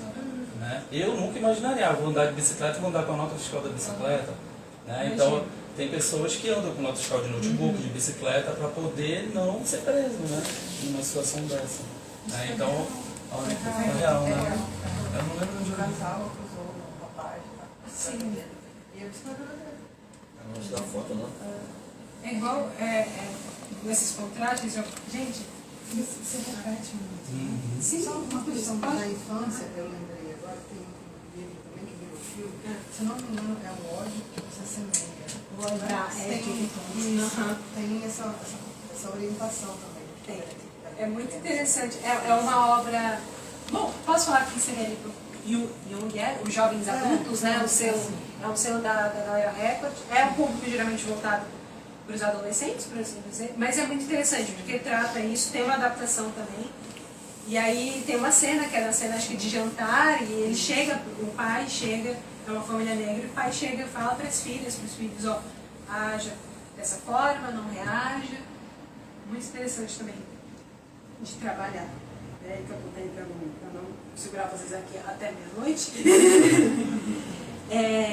Tem uma parte que ele vai falar aqui, eu não vou ler, mas eu vou pontuar, né? Que eles estão quero falar psicanálise, não. Sessão de terapia de casal, isso. E aí ele começa a falar ali. Essa cena é ótima. Porque ele fala, você não entende. Psicanálise é branca também, você não entende o que eu tô falando. E aí chega um ponto, e aí é claro, a gente vê o quão desgastado, e é muito doloroso essa parte, porque a gente vê o quão desgastado está a relação deles, mas a gente ao mesmo tempo entende o Henrique falando, cara, o que você está falando aí, não se aplica, tem muito mais coisa, é muito mais complexo, esse papinho não encaixa aqui. Eu não lembro se até esse momento a gente tinha visto o Henrique reativo. Eu não lembro se é dessa Só parte. com a Juliana, né? Com a Juliana.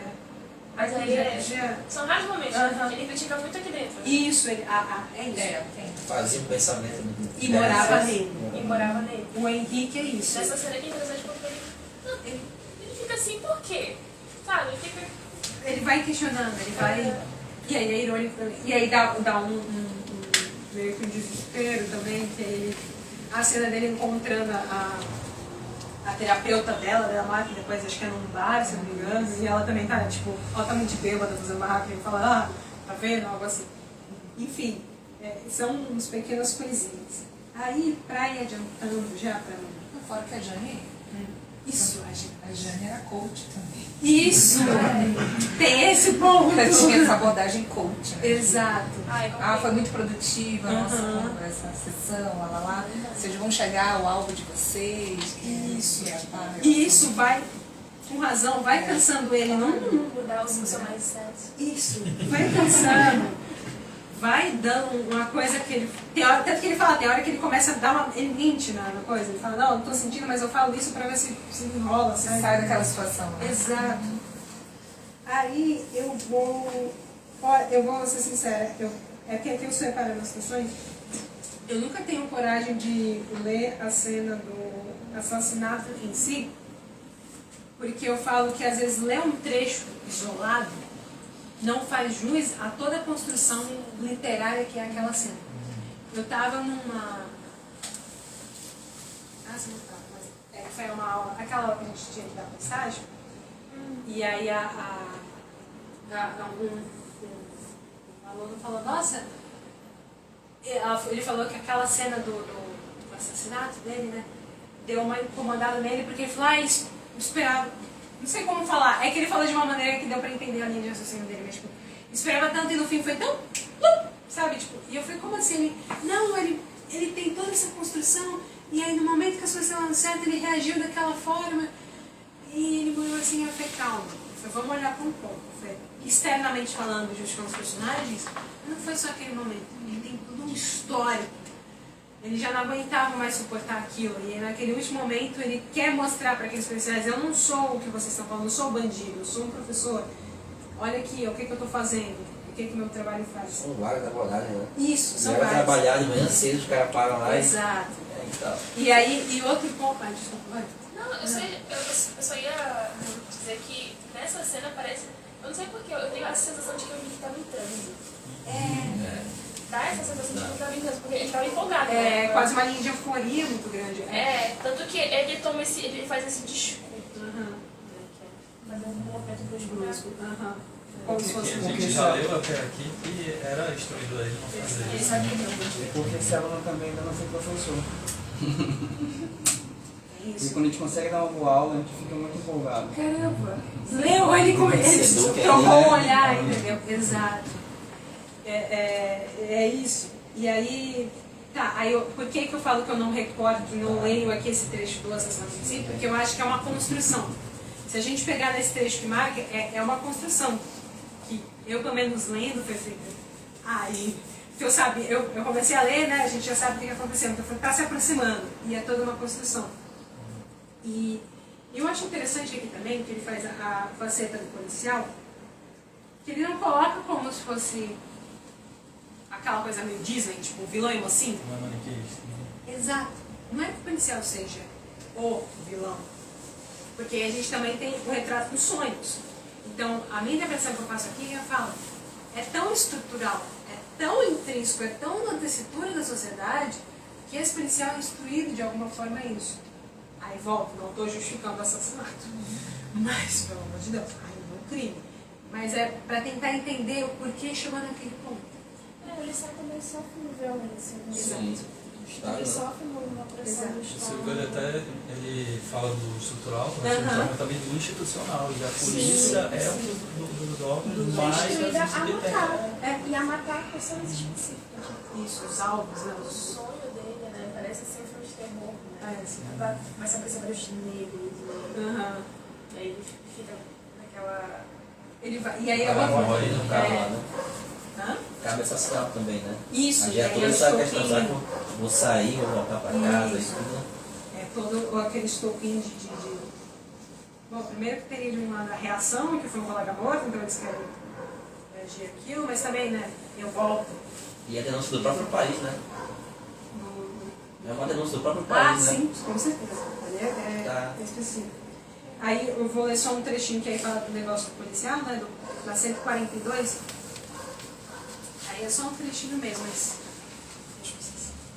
Ele sorrindo deseja um bom dia. Que é uma das primeiras, não, mas das primeiras já ele mais velho que falam pra gente, que ele especifica, né?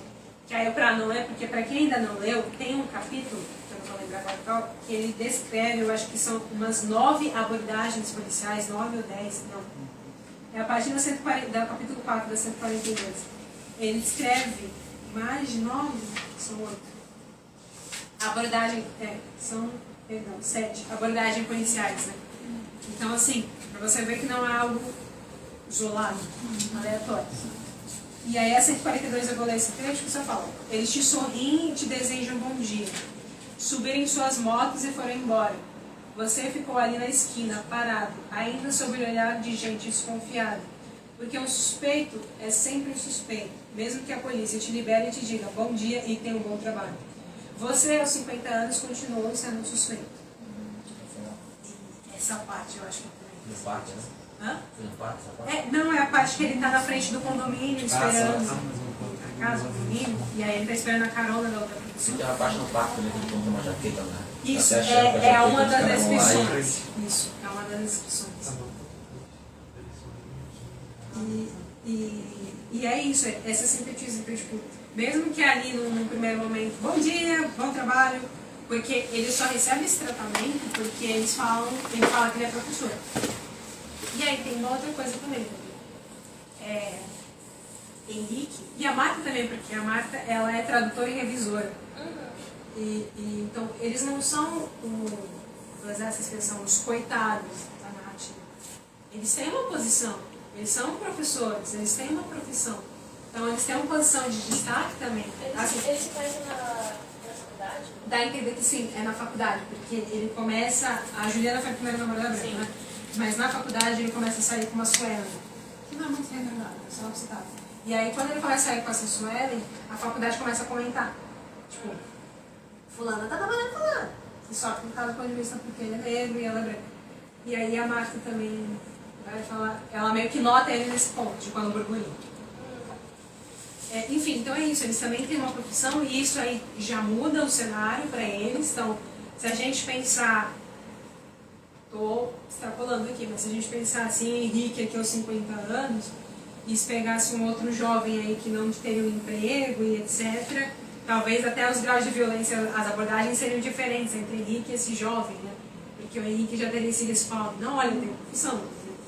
Um certo status. Isso, um certo status que a visão do outro, a depender do contexto, responderia, né, excluiria ele de algumas certas violências. Mas do próprio narrador, né? Porque o narrador é Pedro, né? E ele consegue mostrar toda a complexidade que, na verdade, ele completa as histórias, né?